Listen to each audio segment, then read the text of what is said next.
ورحمة الله وبركاته. الحمد لله رب العالمين والصلاة والسلام على أشرف الأنبياء والمرسلين نبينا وسيدنا محمد وعلى آله وأصحابه أجمعين আম্মা বা'দ।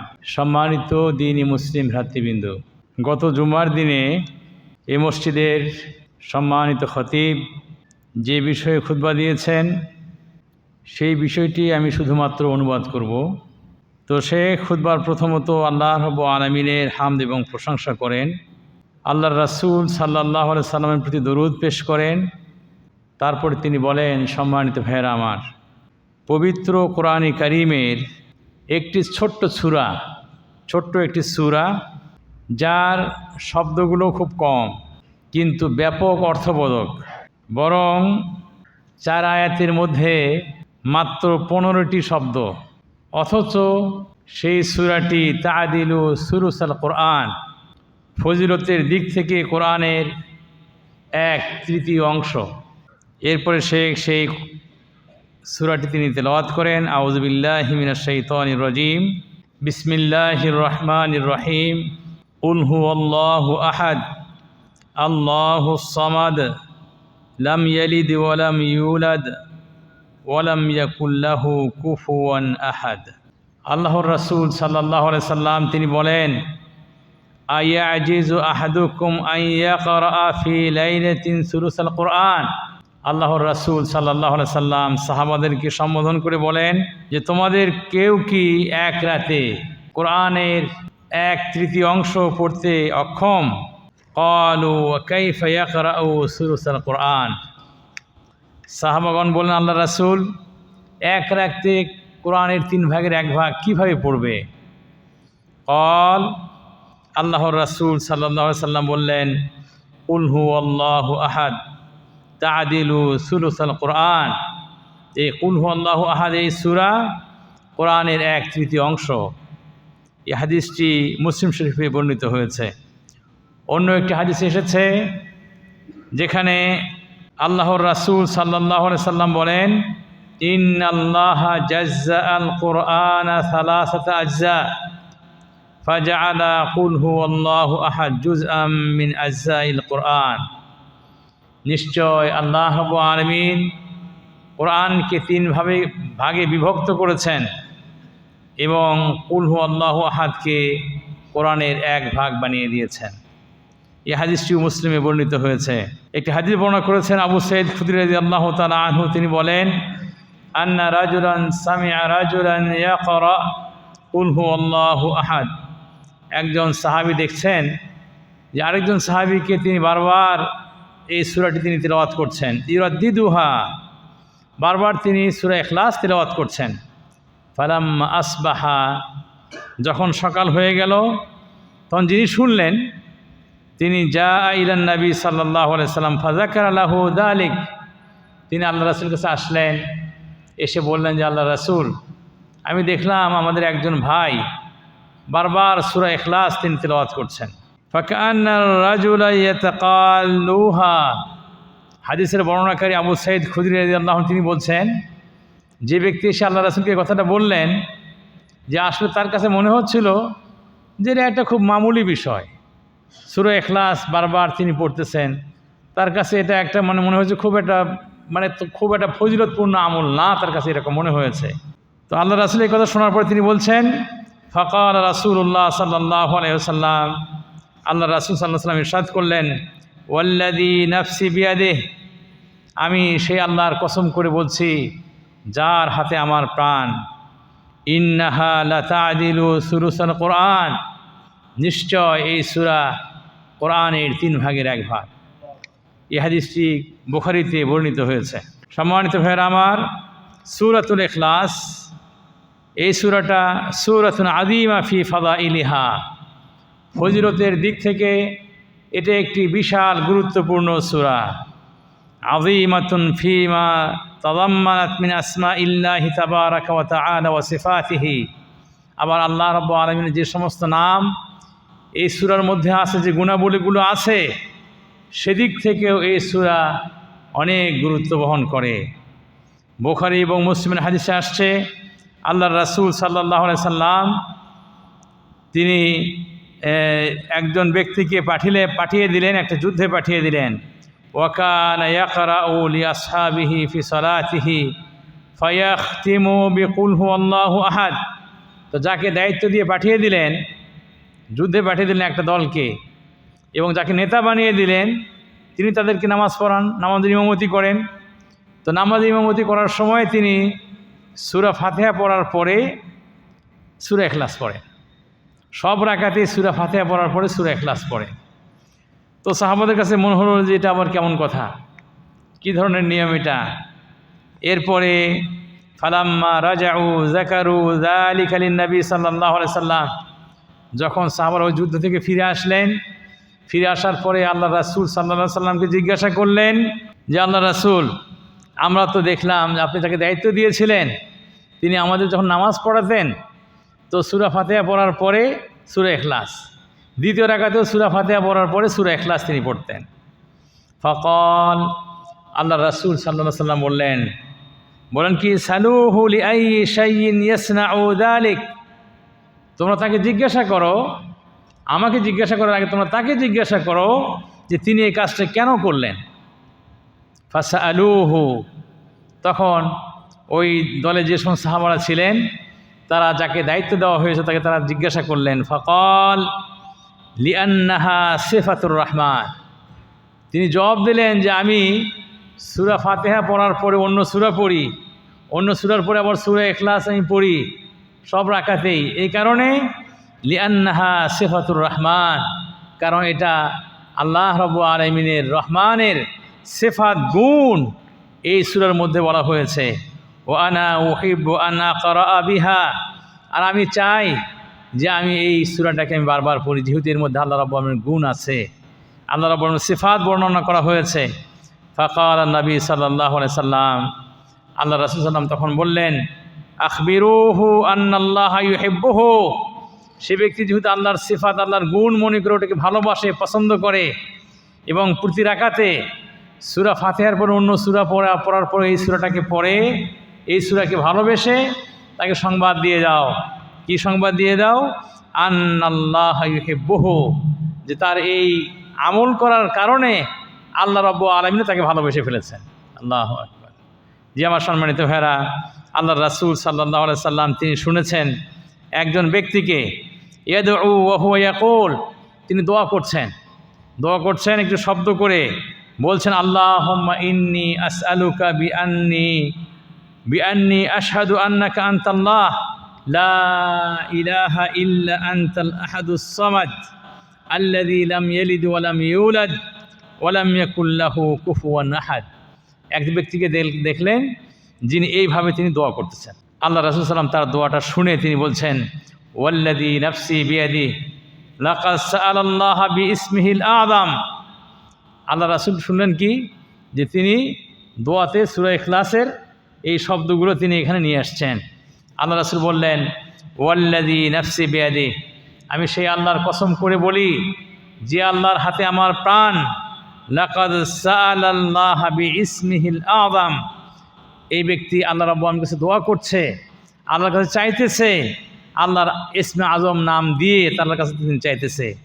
আল্লাযী ইযা দুইয়া বিহি আজাব, আর আল্লাহ রাসূল বললেন যদি কোনো ব্যক্তি আল্লাহর ইসমে আজম নাম দিয়ে আল্লাহকে যদি ডাকে, দোয়া করে, আল্লাহ রাব্বুল আলামিন সেই ডাকে কি দেন? সাড়া দেন। এবং এই হাদিসটা আবু দাউদে আসছে, তিরমিজির একটি হাদিসে আসছে, ওয়া ইযা সুইলা বিহি আতা, যদি কোনো ব্যক্তি ইসমে আজম দিয়ে আল্লাহকে ডাকে, দোয়া করে, তাহলে সে ব্যক্তি যা চায় আল্লাহ রাব্বুল আলামিন তাকে তা দিয়ে দেন। আল্লাহু আকবার।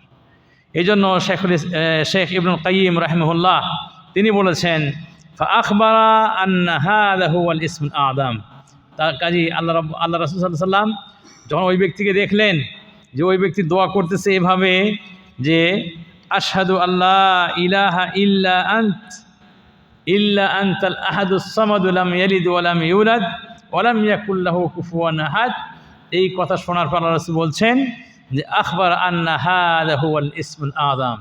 আমরা যদি ইসমে আজম বলি, আল্লাহর ইসমে আজম কোনটা, আল্লাহ রাসূল সাল্লাল্লাহু আলাইহি ওয়াসাল্লাম সেটা জানিয়ে দিয়েছেন। এটাই হচ্ছে কি, এটাই হচ্ছে ইসমে আজম। জি, লিমা তাদাম্মানাহু মিনাল হামদি ওয়াস সানা, কারণ এই সূরার মধ্যে, এই নামগুলোর মধ্যে যে আল্লাহ রাব্বুল আলামিনের হামদ আছে, প্রশংসা আছে, তার মহত্ব আছে, তার একত্ববাদের কথা আছে। কাজে এটাই হচ্ছে আল্লাহ রাব্বুল আলামিনের সর্ববৃহত্তম, গুরুত্বপূর্ণ, শ্রেষ্ঠতম ইসমে আজম নাম। ওয়ালি মাহাব্বাতির রব্বি তাআলা লিযালিকা আজাবা মান দাআ বিহি, আল্লাহ রাব্বুল আলামিন এজন্যই যে ব্যক্তি এই নাম নিয়ে ডাকে তাকে, তিনি তার ডাকে সাড়া দেন। এরপরে সম্মানিত ভাইয়েরা আমার, শেখ বলেন তুশরাউ কিরাআতু হাযিহি সূরা ফি মাওয়াতিন, এই একটি ছোট্ট সূরা কিন্তু অত্যন্ত ফজিলতের দিক থেকে অত্যন্ত গুরুত্বপূর্ণ সূরা। এটা আবার বিশেষ কিছু জায়গাতে পড়ার কথা আসছে, বিশেষ কিছু জায়গাতে এই সূরাটা পড়ার কথা আসছে। কোন জায়গায়? একটা হচ্ছে তুকরাউ মাআল মুআওয়াযাতাইন সালাসা মাররাত, কুল আউযু বিরাব্বিল ফালাক, কুল আউযু বিরাব্বিন নাস, এই দুটোকে মুআওয়াযাতাইন বলা হয়। এই দুটো সূরার সঙ্গে সূরা ইখলাস পড়ার কথা আসছে 3 বার। কখন? সাবাহান ওয়া মাসাআন, সকালে এবং সন্ধ্যায়। ক্বালা সাল্লাল্লাহু আলাইহি ওয়াসাল্লাম, আল্লাহ রাসূল সাল্লাল্লাহু আলাইহি ওয়াসাল্লাম বলেছেন তাকফিকা মিন কুল্লি শাই, যদি কোনো ব্যক্তি সকাল সন্ধ্যায় এই 3 কুল অথবা মুআওয়াযাতাইন সূরা ফালাক এবং সূরা নাস এবং সূরা ইখলাস, এই 3টা যদি পড়ে, আল্লাহ রাসূল বলেন তাকফিকা মিন কুল্লি শাই, সকল জিনিস থেকে আল্লাহ রাব্বুল আলামিন আপনার জন্য করে যথেষ্ট করে দেবেন, যথেষ্ট হয়ে যাবে, আপনার কোনো সমস্যা হবে না ইনশাআল্লাহ। যে এরপরে এই সূরাটা পড়া হয় কখন? তুকরাউ হাযিহি সূরা সালাস ইন দ্য নাওম, সকাল সন্ধ্যা তো আসেই, ঘুমানোর সময় আবার এই 3 কুল পড়ার কথা হাদিসে আসছে। জি, কানান নবী সাল্লাল্লাহু আলাইহি সাল্লাম ইযা আওয়া ইলা ফিরাশিহি কুল্লা লাইলাতি জামাআ কাফাইহি, আল্লাহ রাসূল রাতের বেলা ঘুমাতে যেতেন যখন, তখন 2 হাত এক জায়গায় করতেন। জামাআ কাফাইহি, 2 হাত কি করতেন? এক জায়গায় করতেন। এক জায়গায় করার পরে সূরা ইখলাস পড়তেন, সূরা ফালাক পড়তেন, সূরা নাস পড়তেন, তাই কি না? এইভাবে পড়ার পরে তিনি কি করতেন? ইয়ামসাহু বিহিমা মাস্তাতাআ মিন জাসাদিহি, আল্লাহ রাসূল সাল্লাল্লাহু আলাইহি ওয়াসাল্লাম সেই হাত দিয়ে যতটুকু সম্ভব তার শরীর তিনি মুছে দিতেন, তার শরীর স্পর্শ করতেন। ইয়াবদাউ বিহিমা আলা রাসিহি, শুরু করতেন মাথা দিয়ে, আল্লাহ রাসূল মাথা মুছতেন, এরপরে মুখ মুছতেন, এরপরে শরীর মুছতেন, শরীরের যতটুকু হাতে যায় ততটুকু আল্লাহ রাসূল সাল্লাল্লাহু আলাইহি ওয়াসাল্লাম মুছতেন। কাজেই আপনি সুস্থ থাকতে যদি চান যে বিভিন্ন রোগ বালা থেকে আপনি হেফাজতে থাকবেন, মানুষের বদ নজর কুদৃষ্টি থেকে হেফাজতে থাকবেন, তাহলে পরে আপনি এই আমল করতে পারেন ইনশাআল্লাহ। এরপরে এই সূরাটা তুস্তাহাব্বু কিরাআতু সূরাতুল ইখলাস, সূরা ইখলাস পড়াটা এটা কি ভালো বিষয়। মা সূরাতুল কাফিরুন, সূরা কাফিরুনের সঙ্গে এটা কি পড়া হয় কোথায়? ফি রাতিবাতিল ফজর, ফজরের নামাজের আগে, ফরজ নামাজের আগে যদি 2 রাকাত সুন্নাহ পড়েন, এই 2 রাকাত সুন্নাত হচ্ছে এই প্রথম রাকাতে সূরা ফাতিহা পড়লেন, তারপরে সূরা কাফিরুন পড়বেন। দ্বিতীয় রাকাতে সুন্নাহর মধ্যে দ্বিতীয় রাকাতে সূরা ফাতিহা পড়বেন এবং সূরা ইখলাস পড়বেন। জি, অনুরূপভাবে মাগরিবের নামাজের পরে যে 2 রাকাত পড়েন, এই মাগরিবের নামাজে 2 রাকাত, ফরজ নামাজের পরে যে 2 রাকাত, এখানেও প্রথম রাকাতে সূরা ফাতিহার সঙ্গে সূরা কাফিরুন, দ্বিতীয় রাকাতে সূরা ফাতিহার সঙ্গে সূরা ইখলাস। অনুরূপভাবে যখন আমরা তাওয়াফ করি, যখন আমরা উমরা করতে গিয়ে, হজ করতে গিয়ে তাওয়াফ করি, তাওয়াফ করার পরে যে 2 রাকাত নামাজ পড়া হয়, ওই 2 রাকাতের মধ্যেও প্রথম রাকাতে সূরা ফাতিহার সঙ্গে সূরা কাফিরুন, দ্বিতীয় রাকাতে সূরা ফাতিহার সঙ্গে সূরা ইখলাস। জি, এইটা পড়ার কথা হাদিসে আসছে, যেভাবে আমরা পড়তে পারেন। এর অনুরূপভাবে এটা সূরা ইখলাস পড়ার আরও একটা জায়গা আছে, সেটা হচ্ছে কি? বেতেরের মধ্যে, সালাতুল বেতেরের নামাজ যখন আপনি পড়েন, বেতেরের নামাজের মধ্যে আপনি সূরা ইখলাস পড়তে পারেন। প্রথম রাকাতে মনে করেন পড়লেন আপনি কি? সূরা আলা, সাব্বিহ ইসমা রাব্বিকাল আলা পড়লেন। দ্বিতীয় রাকাতে পড়লেন সূরা ফাতিহার পরে সূরা কাফিরুন, এরপর তৃতীয় রাকাতে পড়বেন সূরা ফাতিহার পরে সূরা ইখলাস। জি, তাহলে এইভাবে আমরা পড়তে পারি। প্রিয় ভাইয়েরা আমার, এরপরে শেখ এসে বলেন যে আমরা যদি একটু লক্ষ্য করি যে আসলে এই সূরা ইখলাসের মধ্যে আল্লাহ রাব্বুল আলামিন কি বলেছেন। আল্লাহু আকবার। তাহলে আপনি শুধু একটু দেখেন, ইমাম আস-সাদি রাহিমাহুল্লাহ তিনি এই সূরার তাফসীর করতে গিয়ে তিনি বলছেন, আল্লাহ রাব্বুল আলামিন বলেছেন কুল হুয়াল্লাহু আহাদ, আই কুল কাওলান জাজিমান বিহি মুতাকিদান লাহু আরিফান বিমানাহু। হে রাসূল, হে নবী, আপনি বলুন, একেবারে বলুন, এটাকে আপনার আকীদা বিশ্বাস নিয়ে আপনি বলুন যে এর অর্থটা আপনি ভালো করে জানুন যে আল্লাহ রাব্বুল আলামিন এক। আল্লাহ রাব্বুল আলামিন কি? এক। আল্লাহ রাব্বুল আলামিন এক। দেখেন আমরা সারাদিনই সূরা ইখলাস পড়ি আলহামদুলিল্লাহ, তাই কি না? বিভিন্ন সময় আমরা পড়ি, যেগুলোর কথা বলা গেলে এগুলো ছাড়াও আমরা বিভিন্ন সময় সূরা ইখলাস পড়ি। কিন্তু সূরা ইখলাসের অর্থ যদি ঠিক মতো মানুষ জানতো, তাহলে আমাদের দেশে কি অবস্থাটা হয়? আল্লাহ এক, আল্লাহ ছাড়া কারো ইবাদত করা যাবে না, আল্লাহ ছাড়া কারোর কাছে মাথা নোয়ানো যাবে না। এই অবস্থা হতো কি আমাদের দেশে? হবে? আল্লাহ মাফ করেন। এই যে আমাদের সাবেক প্রধানমন্ত্রী মারা গেল, তার কবরে গিয়ে সেজে দিচ্ছে, এটা কোনো মুসলমানের কাজ হতে পারে? কোনো মুসলিম এই কাজ করতে পারে? নাউজুবিল্লাহ। তারা অনেক বড় শিক্ষিত মানুষ, অনেক বড় দেশের অনেক বড় শিক্ষিত মানুষ, বড় শিক্ষা প্রতিষ্ঠান থেকে তারা লেখাপড়া করেছে, ভিপি ছিল। এই শিক্ষার কি মূল্য আছে? আপনি একজন মানুষের সম্মান করতে, শ্রদ্ধা করতে পারেন, কি সীমা লঙ্ঘন করে করতে হবে? না। আস্তাগফিরুল্লাহ।